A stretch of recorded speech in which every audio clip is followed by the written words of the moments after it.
1789, the French Revolution is marked by two sulphurous characters who are at odds with each other. On one side, Marie-Antoinette, on the other, Maximilien Robespierre.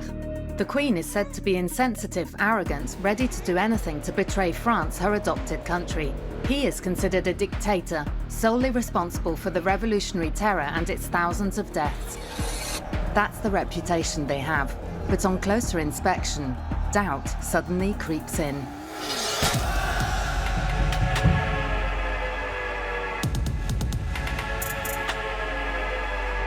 For Marie-Antoinette, this is where it all began. She was the daughter of the Empress of Austria, and in 1770, at the age of 14, she arrived here.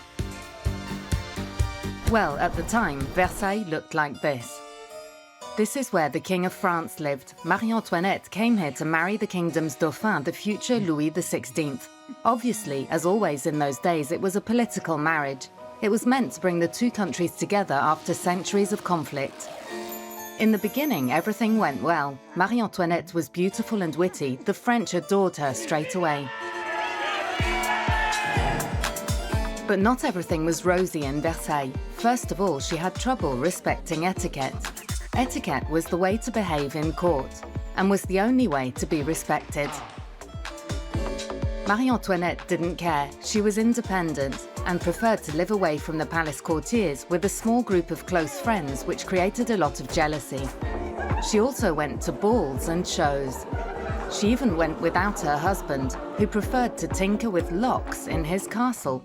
It has to be said that the Dauphin, the future Louis XVI, wasn't much fun. J'aime surtout les trompes de chasse. J'aime beaucoup la chasse. Vous aimez la chasse? And love, at the beginning, was not his thing. As a result, in Versailles, rumours were rife about the Austrian, as she was known, a foreigner incapable of producing an heir to the crown. Having grown up surrounded by her family in Vienna, she discovered that the court of the King of France was a lion's den. 8 years later, in 1778, when the first of her 4 children was finally born, Marie-Antoinette was delivered and became queen. But the damage was done. The people who used to adore her had turned against her. Now they accused her of adultery. It was also said that she squandered the royal money. She was even nicknamed Madame Deficit. Well, it's true that Marie-Antoinette liked shopping. But she also protected many artists who contributed to France's cultural influence. And above all, if the kingdom's coffers were empty, it was because her husband was spending fortunes to support the American Revolution. Marie-Antoinette didn't care about politics, but she was going to have to take an interest. Because the French Revolution was about to break out. There was one person who was impatiently waiting for this revolution, Maximilien Robespierre. He was a bourgeois from Arras. He had never been to court. On the contrary, his childhood was marked by hardship. At the age of 6, he lost his mother, his father abandoned him, and he was taken in by his grandfather. But against all odds, he resisted misfortune, began a brilliant education, and became a lawyer. At the age of 30, Robespierre was a spirit of the Enlightenment, austere but powerful, eager for equality and social justice. And already, he was a man of action. Maximilien wanted to change everything, and as he was an excellent speaker, he didn't miss an opportunity to make it known. It wouldn't be long before he found a platform worthy of his talent. Nous voulons substituer dans notre pays la morale à l'égoïsme, la probité à l'honneur, les principes aux usages, les devoirs aux bienséances, l'empire de la raison aux tyrannies de la mode. When 1789 began, France was on the verge of bankruptcy. In Versailles, the king convened the Estates General to raise new taxes. 1,150 delegates from the 3 orders, the nobility, the clergy and the Third Estate, met on the 5th of May. Robespierre was a representative of the people.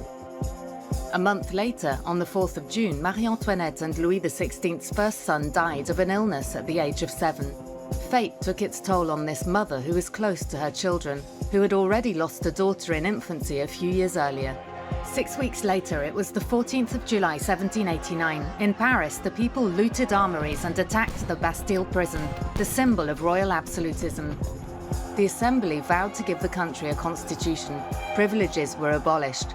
the revolution swept through the Kingdom of France. Robespierre played a leading role in this political storm. Sur quoi repose notre avenir?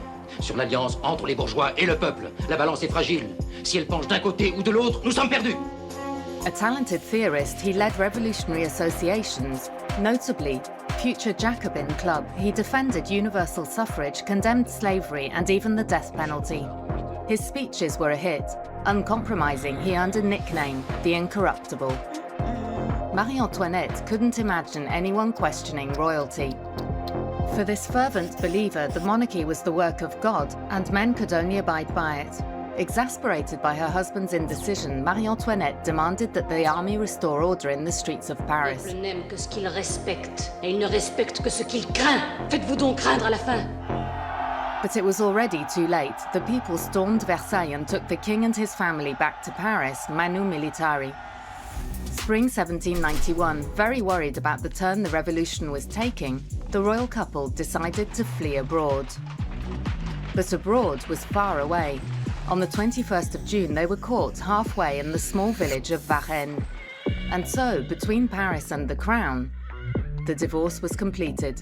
10 months later, France declared war on Marie-Antoinette's brother, who had become king. The revolutionaries were convinced that the aristocrats emigrating abroad were preparing a counter-revolution, and they weren't wrong.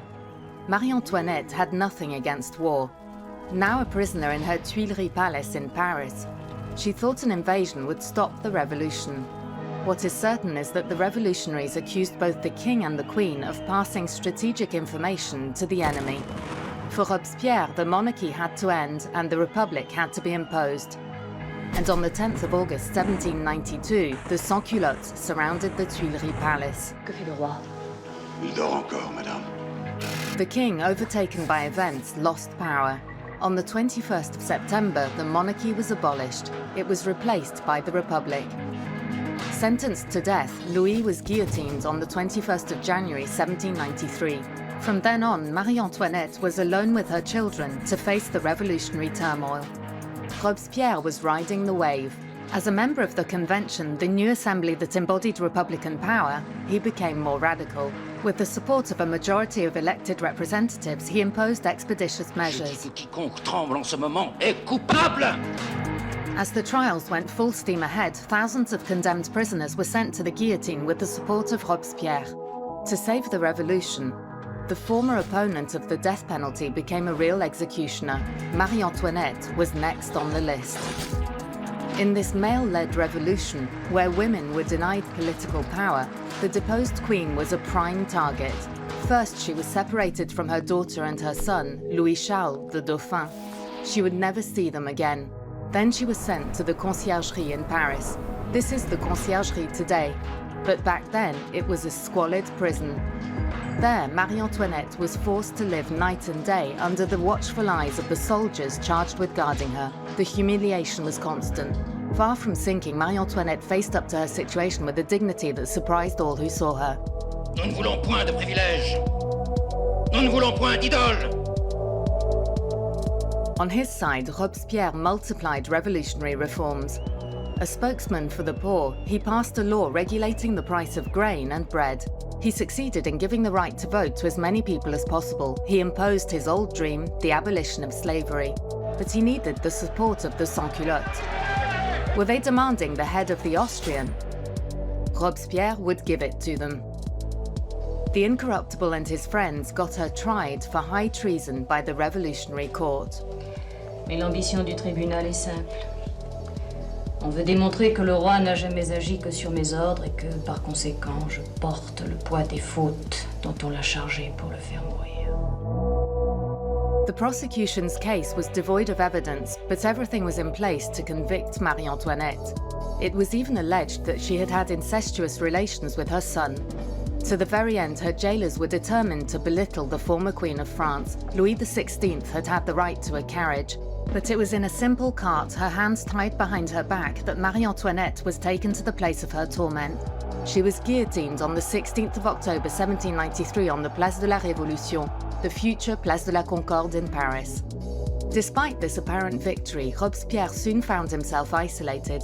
Even in his own camp, No one was safe from the guillotine, nicknamed the National Razor. Everyone was afraid. Finally, in the summer of 1794, he was overthrown. On the 28th of July, he too was put on the scaffold. 2 centuries later, the names Marie-Antoinette and Robespierre continued to divide people. Responsible with others for the revolutionary terror, Robespierre remains for many a visionary, a democrat at heart. His ideas gave birth to today's French Republic, and he was one of the creators of the national motto, Liberté, Égalité, Fraternité.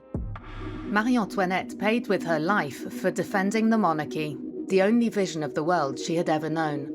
A rebellious spirit in spite of everything, courageous in the face of adversity, a woman and a foreigner, she was above all the perfect scapegoat for history.